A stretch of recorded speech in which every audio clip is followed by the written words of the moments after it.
મધ્ય ગુજરાતની સૌથી મોટામાં મોટી વડોદરાની એસએચજી હોસ્પિટલમાં સારવાર અર્થે આવતા દર્દીઓ અને દર્દીઓના પરિવારજનોની સુરક્ષા વ્યવસ્થા માટે તમામ સીસીટીવી કેમેરા ચાલુ કરવા માટે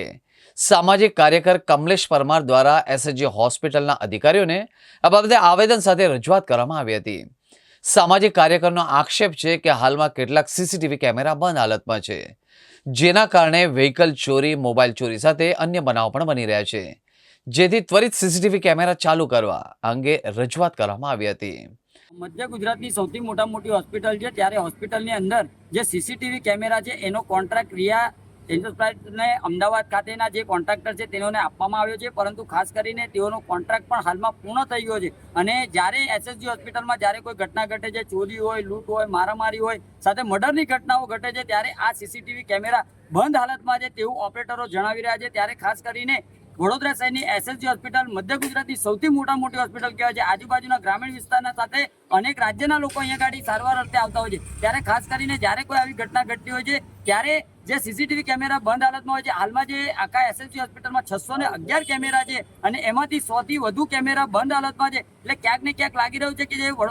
નાગરિકોની સુરક્ષાને ધ્યાનમાં લેવામાં આવતી નથી। ત્યારે અમારી ખાસ માંગણી સુપ્રિન્ટેન્ડન્ટ પાસે એ જ છે કે જે સીસીટીવી કેમેરા માટેનો જે કોન્ટ્રાક્ટ આપવામાં આવ્યો છે, આ 36 લાખ રૂપિયા જેવી માતબર રકમનો કોન્ટ્રાક્ટ આપવામાં આવ્યો છે અને એના મેન્ટેનન્સ પાછળ 24 લાખ રૂપિયા જેવો મોટો ખર્ચ બતાવવામાં આવે છે, એટલે ક્યાંક ને ક્યાંક લાગી રહ્યું છે કે કેમેરા પાછળ જે મસ્ત મોટા પાયે ભ્રષ્ટાચાર થતો હોય છે અને કોન્ટ્રાક્ટરને ક્યાંક ને ક્યાંક રીતે ફાયદો કરવાનો આ એક ષડયંત્ર હોય એવું પણ લાગી રહ્યું છે। ત્યારે અમારી ખાસ માંગણીને લાગણી એક જ છે કે એસએચજી હોસ્પિટલ જ્યારે આટલી મોટી હોસ્પિટલ હોય તો જાતે પોતે સંચાલન કરે આ સીસીટીવી કેમેરાનું, અને 2 ઓપરેટર રાખ્યા છે, એ 2 ઓપરેટરની જગ્યાએ હું તો કહું છું 10 ઓપરેટર રાખી અને આ સીસીટીવી કેમેરા કાર્યરત કરવામાં આવે, જેથી કરીને એસએચજી હોસ્પિટલમાં જ્યારે અવારનવાર આવી ઘટનાઓ ઘટતી હોય છે ત્યારે આ પોલીસ મિત્રો હોય, સાથે સાથે તમામ લોકોને આ ફૂટેજ ખૂબ જ ઉપયોગી સાબિત થતા હોય છે। એટલે અમારી માંગણી ને અમારી લાગણી એક જ છે કે વહેલામાં વહેલી તકે આ કોન્ટ્રાક્ટરને બ્લેકલિસ્ટ કરી અને જાતે સંચાલન કરવામાં આવે તેવી માંગ સાથે આજે રજૂઆત કરવા માટે આવ્યા હતા।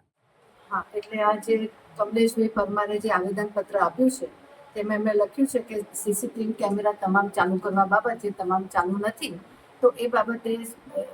સુપ્રિન્ટેન્ડન્ટ સર અય્યર સર છે આજે અમદાવાદ એક સેમિનારમાં ગયેલા છે ગવર્મેન્ટના, તો એ સોમવારે આવશે એટલે એમની જોડે આની વાત કરી દઈશ અને જોઈશું કે વહેલામાં વહેલી તકે સીસીટીવી કેમેરા બધા ચાલુ થઈ જાય અને આ જે કોન્ટ્રાક્ટ જે કંપનીને આપેલો છે એનો જો પૂરો થઈ ગયેલો હશે અને એમાં એવું લાગશે કે કામગીરી બરાબર નથી તો એના પછી બીજાને કોન્ટ્રાક્ટ આપીશું।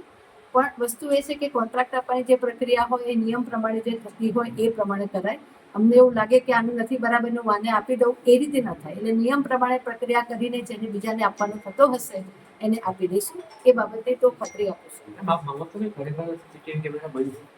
એમાં હું અત્યારે એવું વહીવટના એટલે ઇન્ચાર્જમાં હું ચાર્જમાં નથી, એટલે એકચ્યુઅલી બંધ છે કે નહીં હું ના કહી શકું, પણ આમની પાસે જે આરટીઆઈની ઇન્ફોર્મેશન છે એ પ્રમાણે લખેલું છે કે અમુક બંધ છે, એટલે એ વાત તો સાચી છે, આવેદનપત્રમાં આરટીઆઈમાં લખેલું છે કાલે જે થયું છે। હા, એટલે જ એ જ કહું છું કે એ વસ્તુ જોવડાઈ અને વહેલી તકે આ ચાલુ થાય એનું એ કરીશું। એ લોકોની સુરક્ષા માટે પણ, દર્દીઓની, અહીંના સ્ટાફ, ફેકલ્ટીઝ બધાની સુરક્ષા માટે અને સલામતી માટે જરૂરી છે કે સીસીટીવી કેમેરા બધા ચાલુ જ હોય। મને એ ખ્યાલ છે કે એના માટેની કંઈક પ્રોસેસ ચાલુ તો છે જ, એટલે